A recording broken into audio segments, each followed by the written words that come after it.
کیا بچوں کو دکان دے کر واپس لے سکتے ہیں؟ ہماری والدہ کی 2 دکانیں اور 2 فلیٹ ہیں. والدہ نے ایک دکان 2 بیٹوں کے نام کر دی اور 2 فلیٹ ایک بیٹی کو دے دیے. باقی ایک دکان بچی، وہ والدہ نے دوسرے بیٹوں کو زبانی کہہ دیا تھا کہ وہ تمہاری ہیں. اب والدہ چاہتی ہیں کہ میں ان 2 بیٹوں کو نہ دوں، ان سے واپس لے لوں. ان دونوں بیٹوں کا والدہ سے اچھا سلوک نہیں ہے.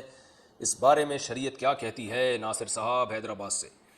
دیکھیے، والدہ نے جو 2 دکانیں یا 2 فلیٹ بیٹوں کے نام کر دی یا کسی بیٹی کو دے دیں تو صرف نام کر دینا کافی نہیں ہے، ہینڈ اوور کرنا ضروری ہے. ہینڈ اوور کا مطلب یہ ہوتا ہے کہ اس میں سارا سامان بھی بیٹوں کا ہو. والدہ کا اگر سامان اس میں رکھا ہوا ہے، اس کا مطلب قبضہ ابھی تک والدہ کا ہے، اور جب تک قبضہ بیٹوں کو نہیں ملے گا یہ ملکیت ٹرانسفر نہیں ہوگی.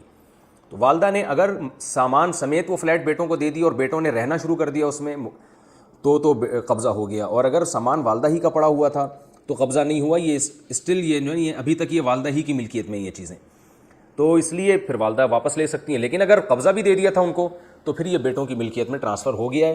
اب اگر والدہ واپس مانگتی ہیں تو بیٹوں کی اخلاقی ذمہ داری ہے کہ وہ والدہ کو واپس کر دیں. اور جو ہے بہت بری حرکت ہے کہ ماں نے ایک چیز آپ کو گفٹ کی اور وہ مانگ رہی ہو اور آپ اس کو نہ دے رہے ہو، اور مانگنے کی بیس بھی مضبوط ہے کہ بچے نافرمان ہیں اس کے، تو بچوں پر لازم ہے، یعنی اخلاقی لحاظ سے یہ بچوں کا فریضہ ہے کہ وہ ماں کو واپس کر دیں.